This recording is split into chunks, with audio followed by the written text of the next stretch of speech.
जैसा कि आप लोग देख पा रहे हैं, क्लास 12th केमिस्ट्री के हाफ ईयरली एग्जाम का पेपर है 2024-25 का। और ये पेपर केवीएस दिल्ली का है। इस वीडियो में हम लोग इसके एमसीक्यूज के सॉल्यूशंस डिस्कस करेंगे और बाकी सेक्शन के जो प्रॉब्लम्स होंगे मैं इसको लास्ट में आपको दिखा दूंगा। अब उनके प्रॉब्लम के ऊपर पढ़ लीजिएगा। अगर किसी प्रॉब्लम में कोई भी आपको डाउट समझ में आता है, आप कमेंट सेक्शन में मुझे कमेंट कर सकते हैं, मैं उसका आपको सॉल्यूशन दे दूंगा। तो चलिए हम लोग इसके एमसीक्यूज देख लेते हैं।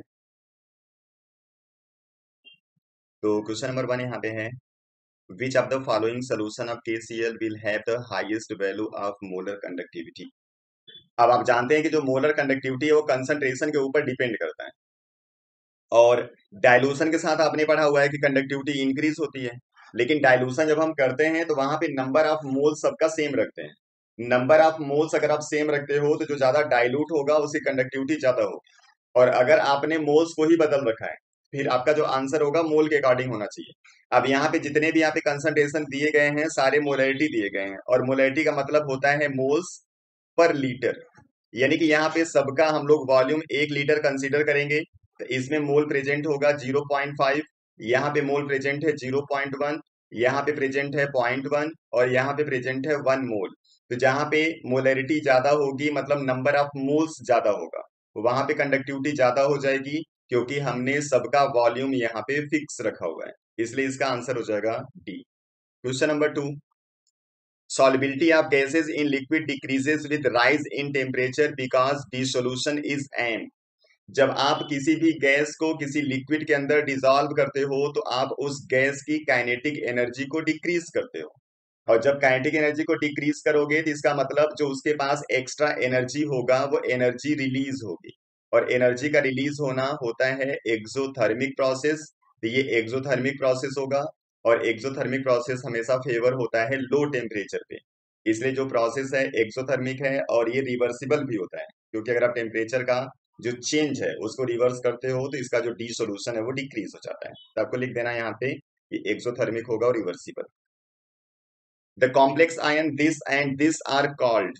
यहाँ पे आइसोमर पूछा हुआ है, तो यहाँ से अगर आप इसको देखो तो NO2 लिखा हुआ है, ये भी NO2 लिखा हुआ है, लेकिन यहाँ पे डोनर एटम है नाइट्रोजन, यहाँ पे डोनर एटम है ऑक्सीजन। तो अगर किसी कॉम्प्लेक्स के अंदर लिगेंड सेम रहे लेकिन तो डोनर एटम बदल जाए तो उसको हम लोग लिंकेज आइसोमेरिज्म बोलते हैं। इसलिए इसका आंसर लिख देना है लिंकेज आइसोमेरिज्म। क्वेश्चन नंबर 4 है, which reagent will you use for the following reaction. यहाँ पे एक रिएक्शन दिया गया है, और इस रिएक्शन में हो रहा है क्लोरीनेशन, और क्लोरीनेशन कहाँ हो रहा है, पहले कार्बन पे और दूसरे कार्बन पे। तो आपने एक रिएक्शन पढ़ा हुआ है फोटो क्लोरीनेशन, जिसमें आपको मालूम है कि कोई भी हाइड्रोकार्बन होगा तो यहाँ पे जितने डिफरेंट टाइप के हाइड्रोजन होते हैं उन सारे हाइड्रोजन को क्लोरीन सब्स्टिट्यूट करता है। तो इस रिएजेंट में दो डिफरेंट टाइप के हाइड्रोजन थे, इसलिए यहाँ पे दो प्रोडक्ट आया हुआ है।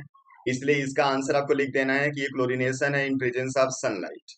Question number 5, which one of the following is an incorrect statement with respect to SN1 and SN2 mechanism of alkyl halide. तो पहला है, a strong nucleophile in an aprotic solvent increases the rate of SN2 reaction. ये बिल्कुल correct है। ये जो solvent यहाँ पे हम लोग यूज करते हैं वो एप्रोटिक होना चाहिए SN2 रिएक्शन के लिए, क्योंकि यहाँ पे प्रोटॉन का कोई इन्वॉल्वमेंट होता नहीं है, क्योंकि कार्बोकैटायन यहाँ पे फॉर्म नहीं होता। और जितना स्ट्रांग न्यूक्लियोफाइल होगा उतना ही इजिली ये रिएक्शन प्रोसीड हो जाता है। सेकेंड है, competing reaction for an SN2 reaction is rearrangement. Rearrangement वहां होता है जहां पे कार्बोकैटायन बनता है, SN2 में कार्बोकैटायन बनता नहीं है, इसलिए यहाँ पे रीअरेंजमेंट नहीं होगा। सी ऑप्शन है, SN1 reaction proceed by formation of carbocation as intermediate, ये बिल्कुल करेक्ट है। और डी है, a weak nucleophile and a protic solvent increases the rate and favour SN1 reaction, बिल्कुल करेक्ट है।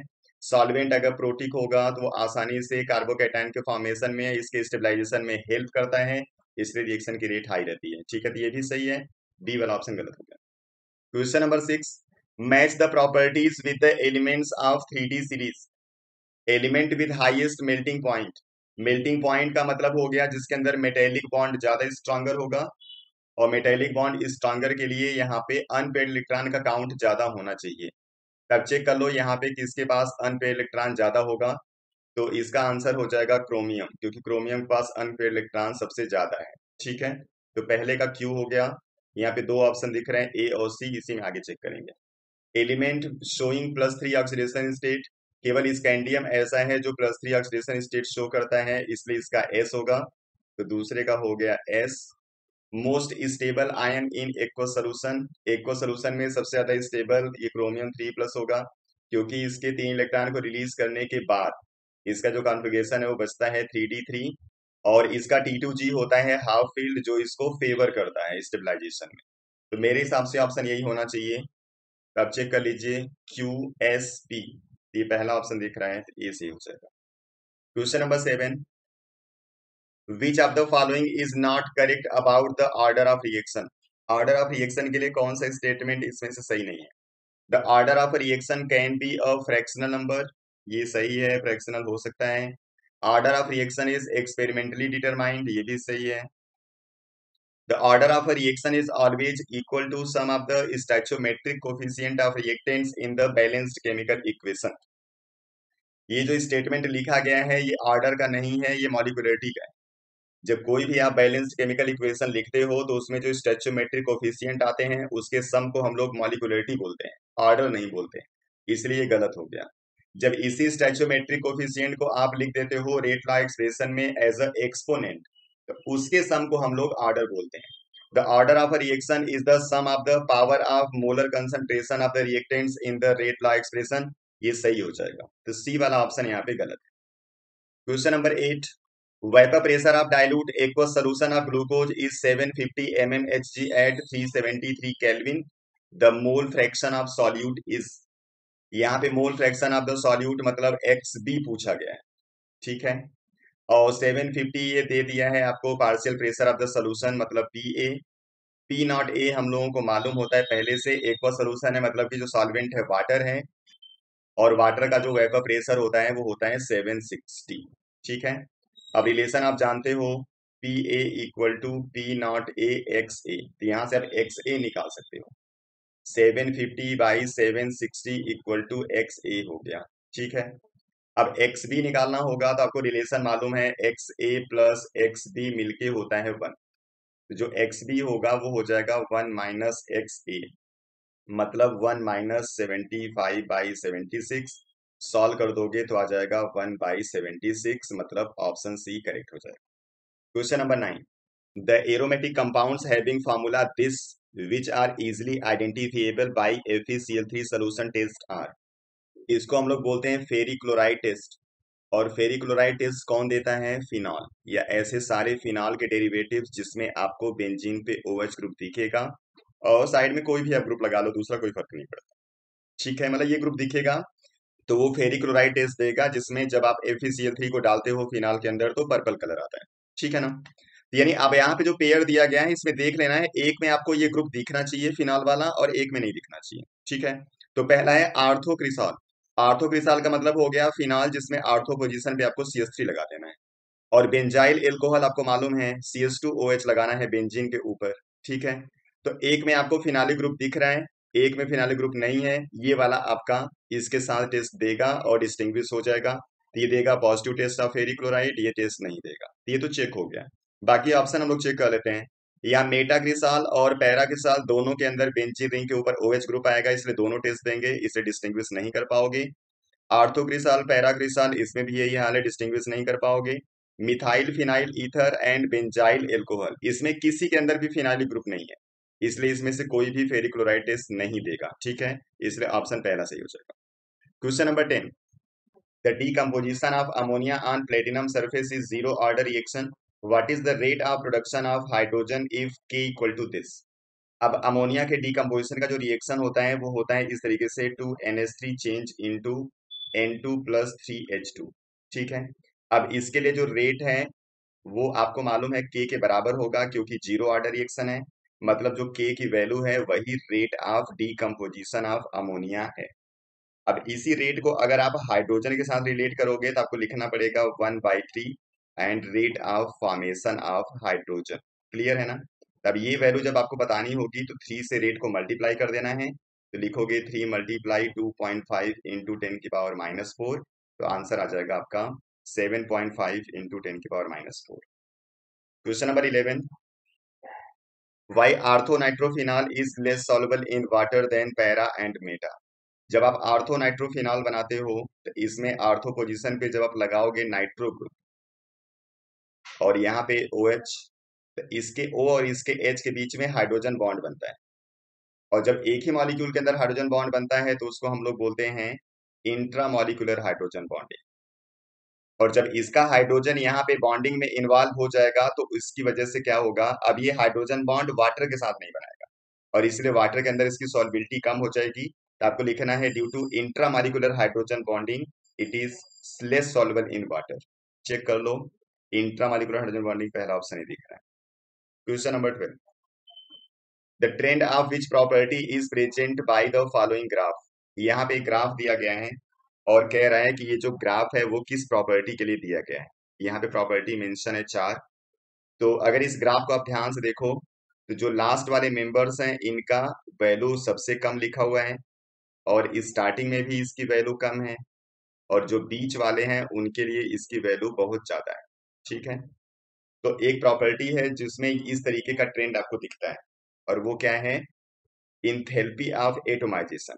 Enthalpy of atomization number of unpaired electron के ऊपर depend करता है और बीच वाले में अनपेड इलेक्ट्रॉन ज्यादा होते हैं इसलिए वैल्यू ज्यादा, स्टार्टिंग में और लास्ट में सबसे कम होता है। तो मेरे हिसाब से इसका आंसर डी होगा। Question number 13, given below are two statement. अभी एसर्शन रीजन आ गया है ये 3।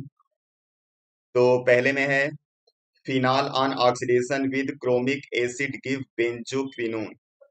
फिनाल का कह रहा है कि जब ऑक्सीडेशन कराते हो क्रोमिक एसिड के साथ तो बेंजोक्विनोन बनता है।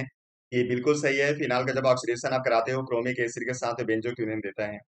रीजन है pure phenol is colourless but turn pink due to oxidation to phenoquinone. Phenoquinone का जो कलर होता है वो पिंक नहीं होता, ये रेड होता है, इसलिए ये रॉन्ग हो जाएगा। तो एसर्शन ट्रू है और रीजन है फॉल्स। 14 है assertion Fe6 3 minus ions show magnetic moment correspond to two unpaired electron।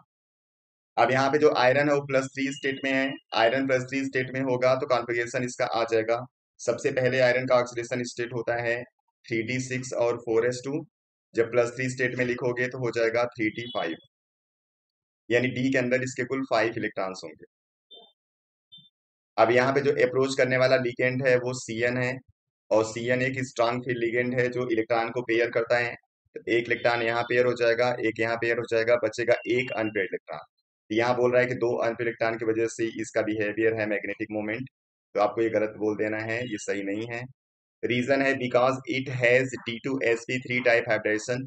Hybridisation तो यहाँ पे D2sp3 आएगा, ये सही है, लेकिन इसकी वजह से ये आपका मैग्नेटिक मोमेंट नहीं है, लिखोगे ये ट्रू है वो फॉल्स। क्वेश्चन नंबर 15, एसर्शन है non ideal solution form azeotropic mixture. Non ideal solution azeotropic mixture बनाते हैं लेकिन सारे नहीं बनाते, लेकिन आपको इसको सही लिखना पड़ेगा क्योंकि कुछ होते हैं जो ऐसा करते हैं। रीजन है maximum boiling azeotrope are form by solution showing negative deviation. जो मैक्सिमम बॉइलिंग एजियोट्रॉप होगा उसके अंदर इंटरेक्शन होगा ज्यादा और जहां पे इंटरेक्शन ज्यादा होता है वो नेगेटिव डेविएशन को शो करता है, इसलिए ये वाला हो जाएगा सही। मतलब दोनों सही है लेकिन तो एक्सप्लेनेशन नहीं है। क्वेश्चन नंबर 16, इसका एसर्शन है electrolysis of NaCl solution give chlorine at anode instead of O2। तो बिल्कुल सही है, जब हम इलेक्ट्रोलिसिस कराते हैं NaCl का तो हमको एनोड पे क्लोरीन मिलता है।